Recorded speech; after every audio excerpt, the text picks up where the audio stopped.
India is the second largest consumer of porn. Porn कधी बघावं, कसं बघावं, कशासाठी बघावं, एक व्हिडिओ कधीच कोणी बघत नाही.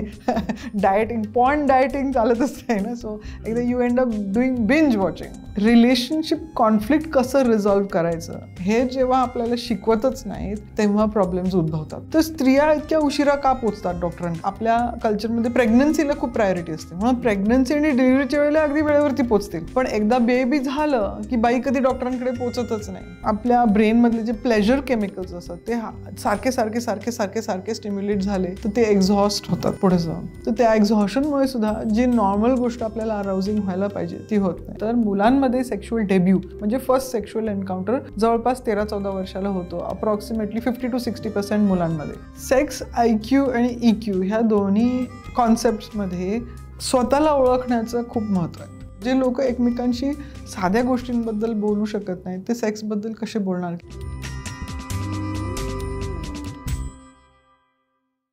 नमस्कार, मी विनायक पाचलक आणि थिंक बँकच्या आरोग्य नामा या विशेष सिरीजमध्ये तुम्हा सगळ्यांचं पुन्हा एकदा मनापासून स्वागत. आपण या सिरीजमध्ये शारीरिक आरोग्याबद्दल बोलतोय, मानसिक आरोग्य बोलतोय, पण तसाच तितकाच महत्त्वाचा विषय म्हणजे लैंगिक आरोग्य अर्थात सेक्शुअल हेल्थ.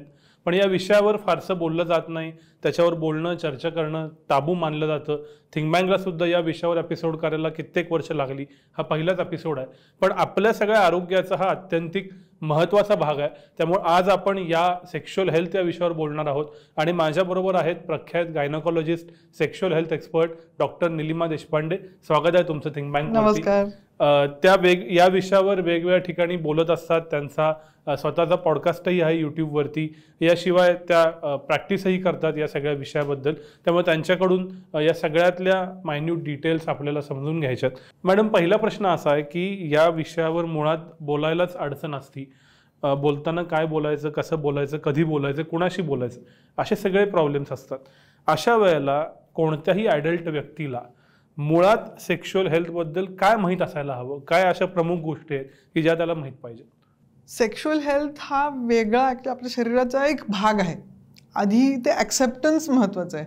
आपण सेक्सबद्दल बोलतोय म्हणून काहीतरी हो त्याच्याबद्दल काहीतरी घाबरायला पाहिजे किंवा लोक काय म्हणतील किंवा डॉक्टर काय म्हणतील, कोणाला काय वाटेल, ही भीती न बाळगता जेव्हा आपण आपली सेक्शुअल हेल्थ किंवा आपली सेक्शुअलिटी ओन करतो तेव्हा त्याच्याबद्दलचे जे काय घडत असतं आरोग्याविषयी ते त्याच्यामध्ये एक ईज येण्यासाठी किंवा वेलबिंग येण्यासाठी फर्स्ट स्टेप असतो की ॲक्सेप्ट करणं की हा आपल्या शरीराचा भाग आहे. त्यातून लैंगिक आरोग्य म्हणजे sexual awareness of sexual health, आपल्या जेनिटल्सची काळजी कसं घ्यायची असते, चेंजेस काय काय घडत असतात स्त्रियांबद्दल, स्त्रियांच्या शरीरामध्ये पाळीच्या अनुसार किंवा प्रेग्नन्सी झाल्यानंतर मेनोपॉजच्या वेळेला शरीरामध्ये जे बदल घडत असतात, आपल्यासाठी नॉर्मल काय आहे हे ओळखण्यासाठी ॲक्च्युली स्वतःच्या शरीराची पण जाणीव असणं गरजेचं असते. आजच्या काळामध्ये बरेच लोक काय डोक्यामध्ये वास करतात. आपण डिजिटल मीडिया, TV बघणं, पुस्तक वाचणं, आपण शरीराला विसरलेलो असतो. तर आपले शरीराचे जे भाग आहेत ते सगळे कसे फील करायचे, ते त्याच्यामध्ये काय काय घडत असतं ह्याची जाणीव आपल्याला रोजच्या गोष्टींमध्ये, साधा आंघोळ करताना. मी असे बरेच वेळा पेशंट्स बघते की ज्यांना आंघोळ करताना सुद्धा आपल्या जेनिटल्सचं स्वच्छता कशी ठेवायची माहिती नसते. घाण तसंच असते. पेनिसच्या जागेला किंवा वल्भाच्या जागेला स्वच्छता कशी ठेवायची, का ठेवायची हे माहिती नसते.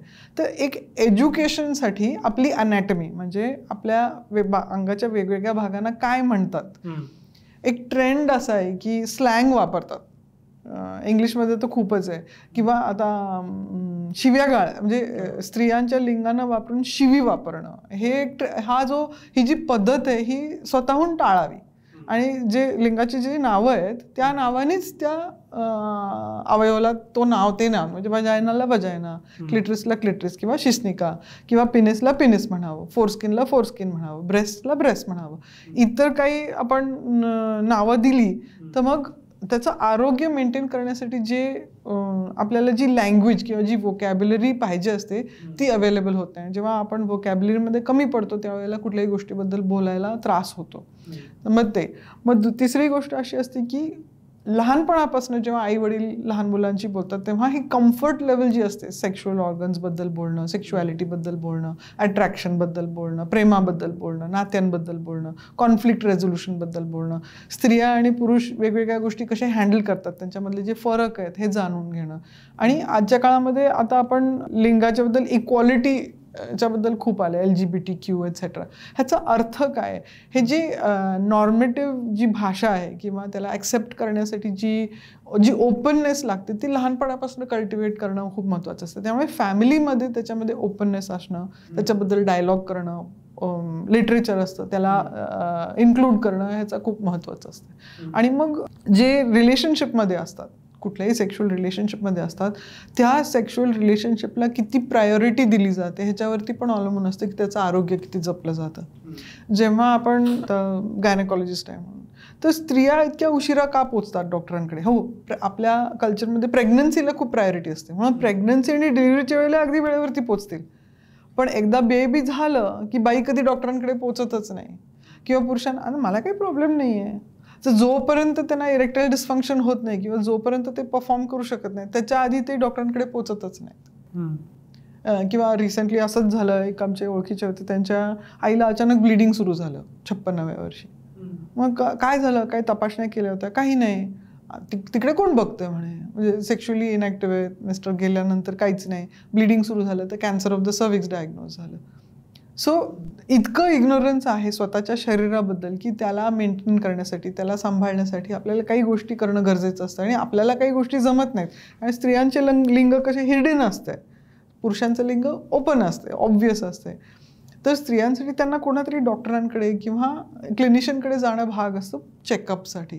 तर ह्या गोष्टींनी पण स्वतःच्या आरोग्याबद्दल, सेक्शुअलिटीबद्दल, सेक्शुअल हेल्थबद्दल अवेअरनेस असणं आणि एज्युकेशन असणं, स्वतःला परमिशन देणं त्या गोष्टीला केअर करण्यासाठी, हे खूप महत्त्वाचं ठरतं. तर हे असे टप्प्याटप्प्याच्या गोष्टी असतात जे प्रत्येक व्यक्तीच्या आयुष्यात इतक्या महत्त्वाच्या ठरतात की त्याला निग्लेक्ट केल्यामुळे खूप त्रास होतो.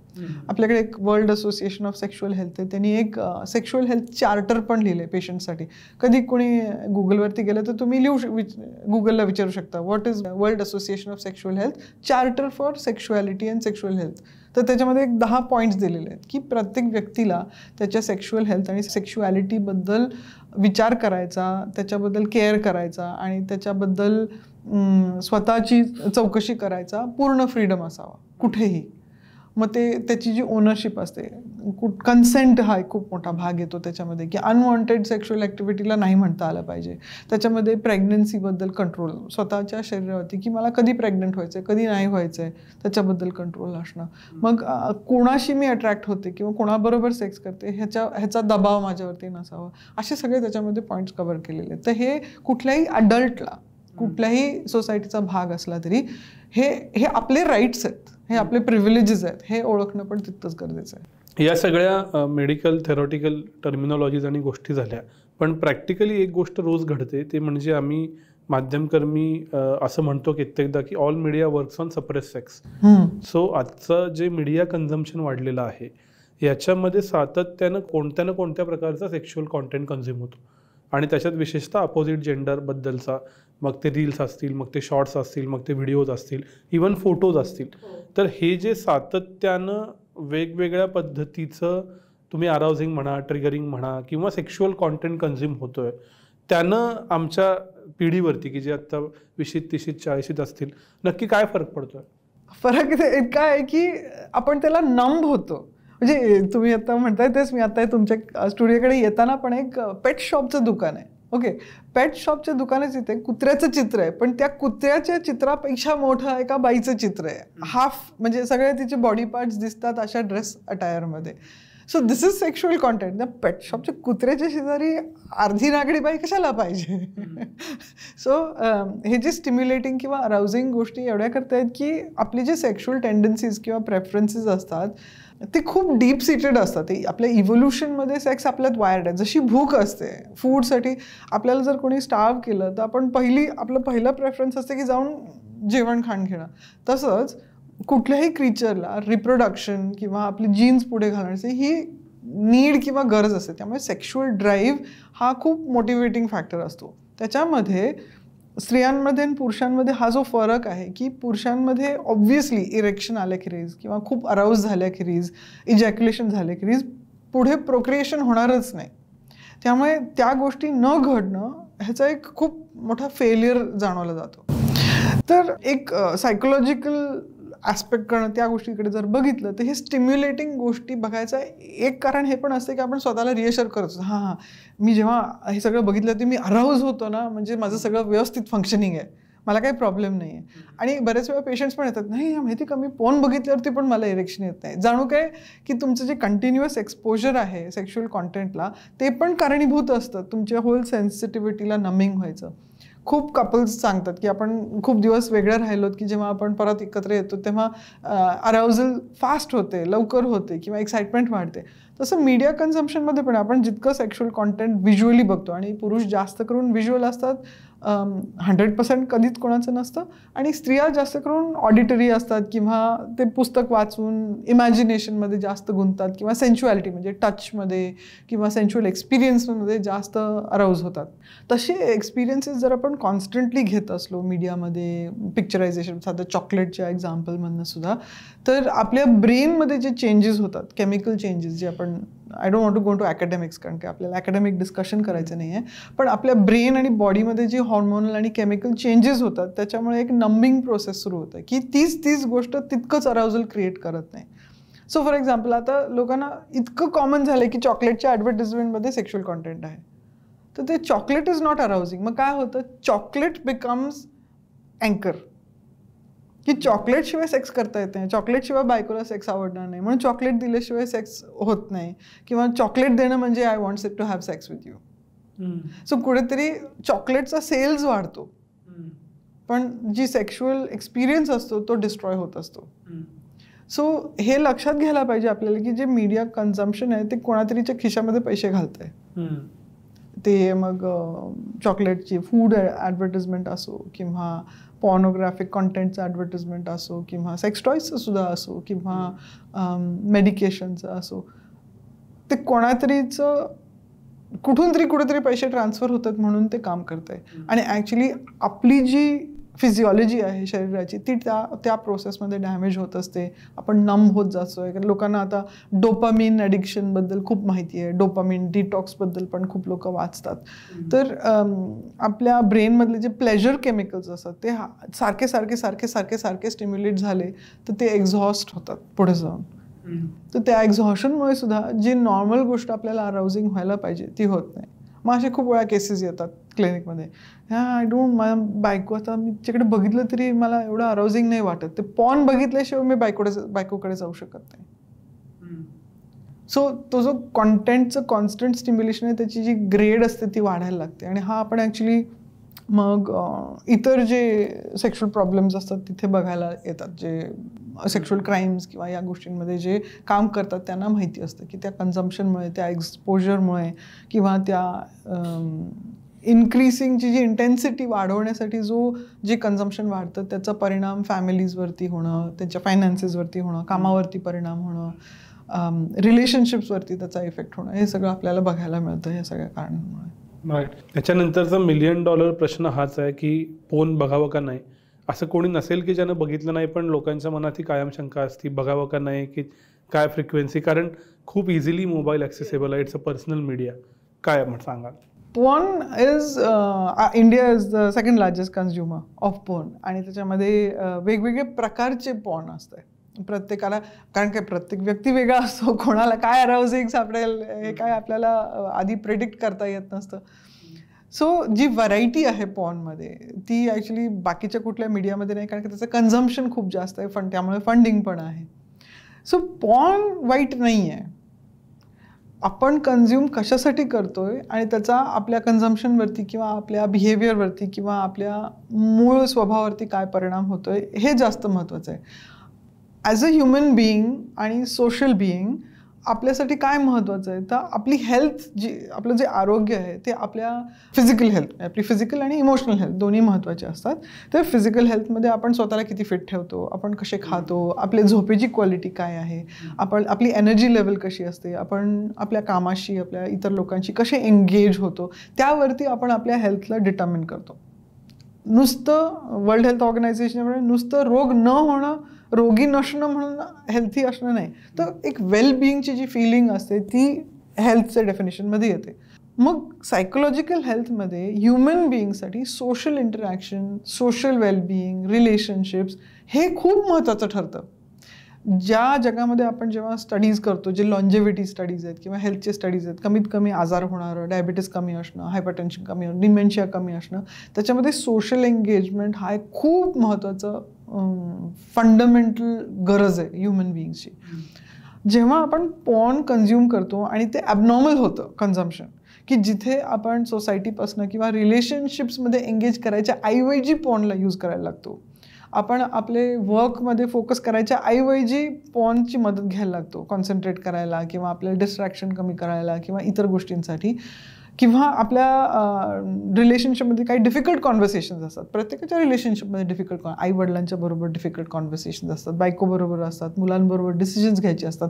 ते सोडून जेव्हा आपण पॉर्न कन्झ्युम करायला लागतो तेव्हा त्याचा दुष्परिणाम आपल्या आयुष्यावरती, आपल्या हेल्थवरती व्हायला लागतो. मग तो नुसतं आपल्या स्लीपच्या क्वालिटीवरती होतो ब्लू लाईट एक्सपोजरमुळे, कारण का ते कन्झ्युम केलं एक तास एक व्हिडिओ कधीच कोणी बघत नाही. डाएटिंग, पॉर्न डाएटिंग चालतच नाही ना. सो एकदा you end up doing binge watching. मग ते पॉर्न कुठेही असू शकतं. मग आपल्या मेंटल हेल्थवरती, आपल्या स्लीपच्या क्वालिटीवरती मग आपण बैठक असतो. आपण रनिंग कोण करतं पॉर्न बघताना, ऐकताना? नाही. सो फिजिकल हेल्थ अफेक्ट होत असते, तुमची रिलेशनशिप आणि सोशल हेल्थ अफेक्ट होत असते, तुमचं कॉन्सन्ट्रेशन अफेक्ट होत असतं, म्हणजे तुमची वर्क क्वालिटी अफेक्ट होत असते, त्याच्यात तुमच्या फायनान्शियल इन्कम एट्सेट्रावरती परिणाम होत असतो. So porn is not the reason. आपण त्याच्याबरोबर कसं एंगेज होतो आणि कशासाठी एंगेज होतो ते महत्त्वाचं रिझन ठरतं. आपण कुठली आपली महत्त्वाची गोष्ट अवॉइड करण्यासाठी जेव्हा पॉर्न वापरतो किंवा त्या पॉर्नमुळे जेव्हा आपल्या क्वालिटी ऑफ लाईफवरती परिणाम व्हायला लागतो, आपल्या फायनान्सेसवरती, आपल्या फोकसवरती, आपल्या रिलेशनशिपच्या एंगेजमेंटवरती व्हायला लागतं, तेव्हा आपण त्याला दुष्परिणामकारक पॉर्न म्हणतो. असे पण काही पॉर्न आहेत जे इलिगल आहेत.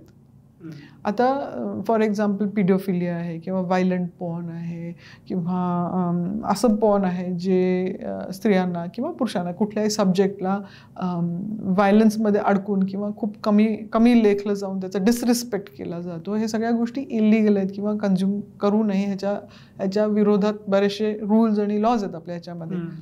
तर जो व्यक्ती पॉर्नमध्ये अडकून त्याला विदाऊट ब्रेक किंवा विदाऊट करेक्ट मोटिवेशन जेव्हा कन्झ्युम करायला लागतं ते ह्या गोष्टींमध्ये अडकायची शक्यता त्याची वाढते. आणि तसं केलं तर ऑब्व्हियसली मग त्याचे लिगल कॉन्सिक्वेन्सेस असतात. खूप वेगवेगळे, म्हणजे चांगले लोकांचे मोठे करिअर्स उद्ध्वस्त झालेत अशा गोष्टींमध्ये अडकल्यामुळे.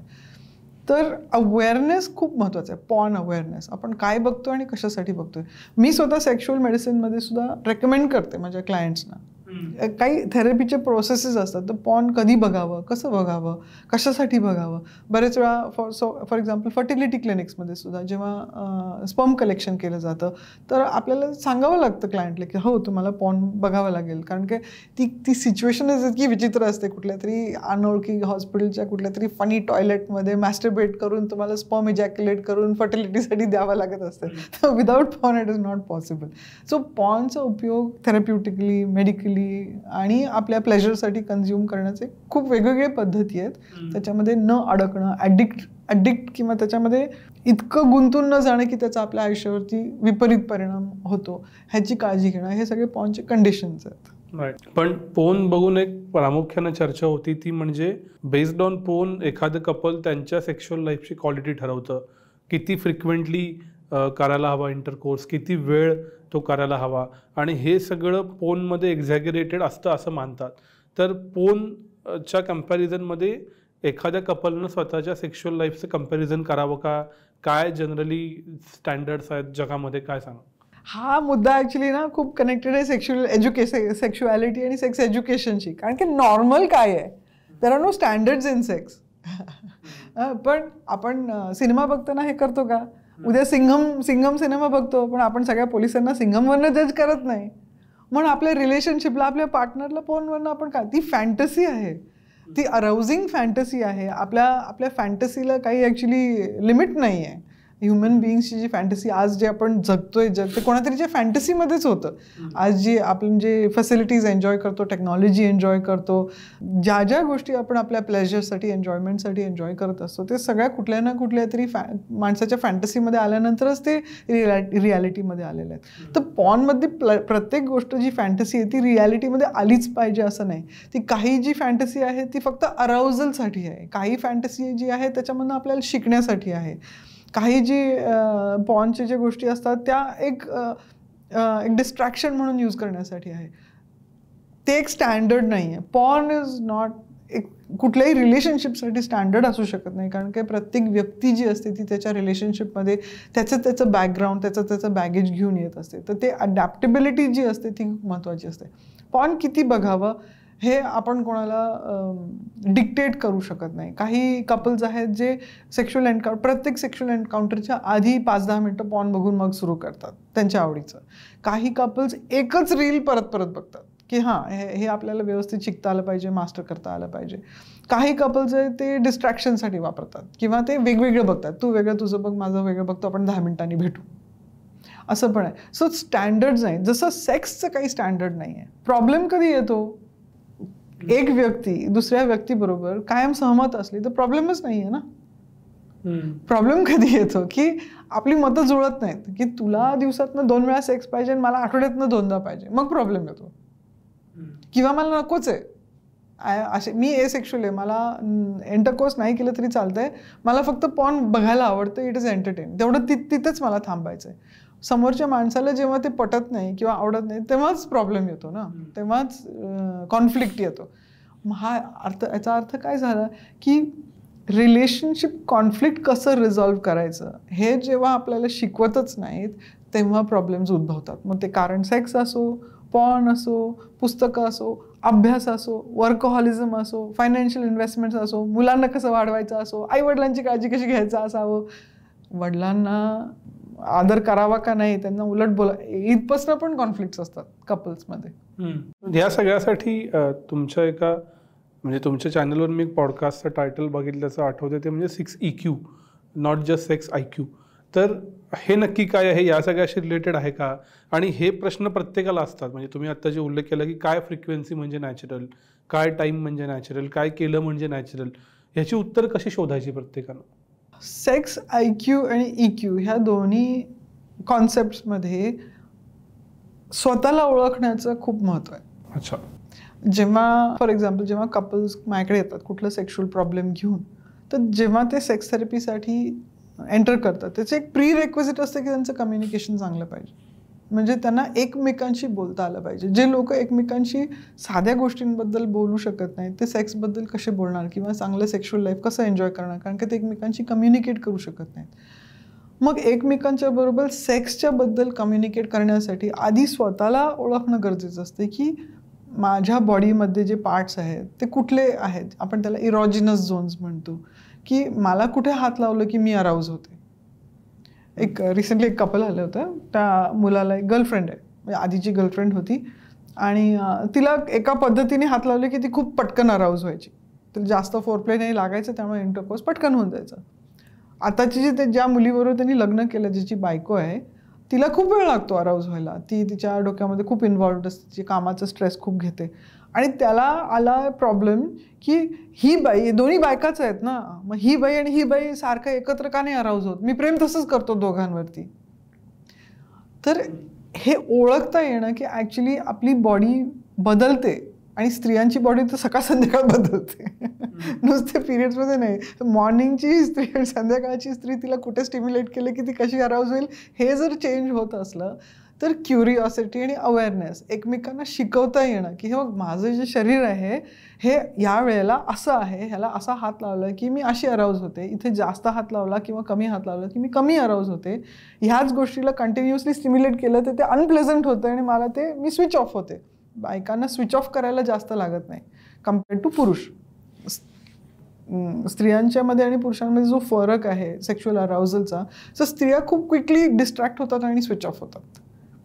कुठलेही म्हणजे अँझायटी, फिअर, पेन, कुठलेही इमोशन घेतलं, साधी मेमरी जरी घेतली अरेच्या उद्याचा ना डबा स्पेशल पाहिजे कारण की यांना लवकर जायचं आहे, फिनिश, अराउझल कट होतं तिथे. सो आपलं शरीर ओळखणं आणि आपलं जे फोकस आहे आपल्या शरीरावरती ते कायम ठेवणं सेक्शुअल एन्काउंटरमध्ये, त्याला प्रायोरिटी देणं हे एक प्री-रेक्विजिट ठरतं. आणि बहुतेक कपल्सनी कधीच ना स्वतःला, ना समोरच्या व्यक्तीला, ना त्यांच्या सेक्शुअल इंटरॅक्शनला प्रायोरिटी म्हणून ठेवलेलं असतं. लग्न केलं की सगळं हे आपोआप होतं हे एक समजूत आहे. आणि तिथे आपल्या सेक्स एज्युकेशन, सेक्शुअलिटी एज्युकेशनची जी डेफिशियन्सी आहे ती कळून येते. तुम्ही यात जे उदाहरण दिलं त्याच्यावरून एक गोष्ट अशी दिसते की आजकालची सोसायटी बऱ्यापैकी ओपन सोसायटी झालेली आहे. विशेषतः तरुण मुलं कामानिमित्त मायग्रेट करतात, शिक्षणासाठी मायग्रेट करतात. त्यामुळं सेक्शुअल एन्काउंटर्स खूप लवकर होतात आणि कदाचित वेगवेगळ्या लोकांबरोबरही वेगवेगळ्या वयाच्या टप्प्यामध्ये होतात. तर लवकर सेक्शुअल एन्काउंटर्स होणं, वेगवेगळ्या लोकांच्या बरोबर होणं, या सगळ्यामुळं over the period of time काही परिणाम होतो का? परिणाम वेगवेगळ्या सेक्शन्समध्ये होतो आणि आपण वेगवेगळ्या एजेसमध्ये पण त्याचा होतो. आपण आज जर इंडियाची सेक्शुअल हेल्थची स्टडी केली मुलांमध्ये, तर मुलांमध्ये सेक्शुअल डेब्यू म्हणजे फर्स्ट सेक्शुअल एन्काउंटर जवळपास 13-14 वर्षाला होतो, अप्रॉक्सिमेटली 50 to 60% मुलांमध्ये. मुलींचं स्टॅटिस्टिक्स थोडंसं वेगळं आहे आणि हिडन आहे, कारण काय सगळ्या मुली पटकन सांगत नाहीत. आपल्याकडे कल्चरच असं आहे की मुलांमध्ये मी खूप किती छान सेक्स केलं, किती मुलींबरोबर केलं, एवढे माझे कॉन्क्वेस्ट आहेत, ते प्रोक्लेम करण्यामध्ये एक काहीतरी एक्स्ट्रा पॉईंट्स मिळतात. वेरज मुलींमध्ये तसं नाही आहे. सो जरी मुली एंगेज करत असल्या सेक्शुअल एन्काउंटर्समध्ये तरी ती गोष्ट ॲडव्हर्टाईज करत नाहीत किंवा ती अशी चांगली समजली जात नाही सोसायटीमध्ये. उलट एक ब्लॅक मार्क दिलं होतं, नाही अशा मुलीबरोबर लग्न नाही करत कोणी, असं कुठेतरी कम्युनिकेट केलं जातं. तर multiple sexual एन्काउंटर्स without sexual education हा जो फिनॉमिनन होतो त्याच्यामध्ये सगळ्यात मोठी रिस्क असते अनवॉन्टेड प्रेग्नन्सीची, कॉन्ट्रासेप्शनबद्दल न माहिती असल्याने. सेकंड रिस्क असते सेक्शुअली ट्रान्समिटेड इन्फेक्शन्स, आणि काही सेक्शुअली ट्रान्समिटेड इन्फेक्शन्स लोकांना माहिती आहेत, त्यांना HIV बद्दल माहिती आहे. बहुतेक लोकांना फक्त HIV बद्दलच माहिती आहे. असे अजून 8 प्रकारचे इन्फेक्शन्स आहेत जे आपल्याला होतात आणि ज्याला त्याच्यापैकी 4च असे आहेत ज्याला क्युअर आहे, बाकी सगळे इनक्युरेबल आहेत. ते एकदा तुम्हाला झालं की ते आयुष्यभर तुमच्या शरीरात ते ऑर्गॅनिझम राहते, हे माहितीच नसतं. मग त्याच्याबद्दल मग कॉन्डोम कसं वापरायचं, काय कसं केलं, मग ओरल सेक्स करतात. मग ओरल सेक्सच्या वेळेला पण प्रोटेक्शन यूज करायचं असते. नाहीतर रिसेंटली एक मैत्रीण आहे, तिच्या भावाला थ्रोट कॅन्सर झालं, असंच multiple sexual partners, oral sex. So जे ऑरिजिन्स आहेत इन्फेक्शन्समुळे होणारे जे कॅन्सर्स आहेत, तो पण एक रिस्क फॅक्टर आहे ओव्हर द टाईम. खूप लोकांना वाटतं की हां आता मेनोपॉज माझ्या आवडीचा सब्जेक्ट आहे, पण मेनोपॉझल विमेनमध्ये सुद्धा सेक्शुअली ट्रान्समिटेड इन्फेक्शनचं प्रमाण वाढलं आहे का? तर वाटतं हां आता काय कॉन्ट्रासेप्शन यूजची गरज नाही, मला आता प्रेग्नन्सी होणारच नाही आहे, आता माझी पाळी थांबली, आता प्रेग्नंट होऊन काय करायचं आहे. पण सेक्शुअली ट्रान्समिटेड इन्फेक्शन्स हे बघत नाहीत की तुम्हाला प्रेग्नंट व्हायचे का नाही. ते इन्फेक्शन्स एका व्यक्तीपासून दुसऱ्या व्यक्तीपर्यंत जेव्हा आपलं बॉडी कॉन्टॅक्ट्स होत असतात तेव्हा ते ट्रान्समिट होत असतात. ओरल सेक्सनी पण होतात, एनल सेक्सनी पण होतात, वजायनल सेक्सनी पण होतात. सो सेक्शुअली ट्रान्समिटेड इन्फेक्शन्स, त्याच्यापासून होणारे जो त्रास असतो, जी मॉर्बिडिटी आपण ज्याला म्हणतो, शारीरिक जी वेदना असते, ती पार कॅन्सरपर्यंत जात असते. नुसतं इन्फेक्शन, त्याची ट्रीटमेंट्स एट्सेट्रा एट्सेट्रा, हे सगळे गोष्टी खूप प्रॉब्लेम्स कॉज करतात. इनफॅक्ट रिलेशनशिप ब्रेकडाऊन पण कॉज करतात. एक कपल असेच आले होते की त्या मुलीला दरवेळेला सेक्स केले की डिस्चार्ज येतो, डिस्चार्जला खूप घाण वास येतो. तर तिचा पार्टनर तिला ब्लेम करतो, काय हे सॉर्ट आउट नाही करता आलं तर आपलं रिलेशनशिप काही उपयोगाचं नाही आहे. सो जे सायकोलॉजिकल कॉस्ट असते सेक्शुअल पार्टनर्स बरोबर, ही बॉडी अवेअरनेस नसल्याबद्दल, कॉन्डोम्स कशासाठी आणि कधी वापरायचे असतात हे माहिती नसल्याबरोबर, तर त्याचं मेंटल स्ट्रेस खूप असतो, मेंटल अँझायटी, त्याची सायकोलॉजिकल कॉस्ट खूप मोठी असते. ही व्यक्ती ती म्हणते मला ना रिलेशनशिपच नको, आणि ॲक्च्युली लोनलीनेस, कंपॅनियन नसणं, आयुष्य एकटं काढणं, हे खूप भीतीदायक प्रस्ताव असतो. कारण की आज आपण लवकर मरत नाही, आपली लाईफ एक्सपेक्टन्सीज 80 years जे, अजून 30-40 वर्ष एकटं जगणं विदाऊट सपोर्ट किंवा विदाऊट कंपॅनियनशिप, हा एक खूप डॉन्टिंग प्रॉस्पेक्ट आहे. तो भीतीदायक असतो. त्याच्यामुळे डिप्रेशन येणं, अँझायटी वाटणं, मेनोपॉझल बायकांमध्ये 50 ते 55च्या वयामध्ये सुइसाईडचं प्रमाण वाढणं, ते सगळं या गोष्टींमुळे कन्क्लुजन्स काढले जातात की आपण इतके सेक्शुअली ॲक्टिव्ह राहिलो नाहीत किंवा आपल्याला पार्टनर अट्रॅक्ट करता येत नाही. ते यूथमधले प्रॉब्लेम्स वेगळे, मल्टिपल सेक्शुअल एन्काउंटर्सचे. मिडल एजमध्ये for example pregnancy, post pregnancy, married आहेत पण मग अफेअर्स आहेत, एक्स्ट्रा मॅरिटल अफेअर्स आहेत. प्रेग्नन्सीनंतर ट्रॉमामुळे ती अवेलेबल नाही आहे, डिप्रेशनमुळे कदाचित अवेलेबल नाही आहे. मुलं सांभाळणं किती कठीण असतं, जागरण असतं, स्ट्रेस असतं. एक माझी रिसेंटली एक पेशंटच आहे की तिचं उशिरा लग्न झालं. तिच्या नवऱ्याला ती एका अकॅडमिक मीटिंगमध्ये भेटली. खूप बिझी होती, त्यांची फॅमिली मोठी आहे पण त्याचा जॉब सगळा फिरतीवरती. 2 मुलं झाली, सगळी मुलं तिनेच सांभाळली. स्वतः प्रोफेसर आहे मोठ्या इन्स्टिट्यूटमध्ये, त्यामुळे ते अकॅडमिक स्ट्रेन गोळा करणं. त्याच्यामध्ये तिचे जे सिबलिंग्स आहेत, भाऊ बहीण, ते अब्रॉड सेटल झाले, त्यामुळे ती एकटीच इंडियामध्ये. घरचे जे सिनियर्स होते एकापाठी एक ते गेले. म्हणजे जवळजवळ 5-6 वर्ष ती त्यांचं केअर करत होती. आधी आईवडिलांचं, मग मावशीचं, मामाचं, असं करता करता या सगळ्या स्ट्रेसमध्ये तिला ब्रेस्ट कॅन्सर झाला.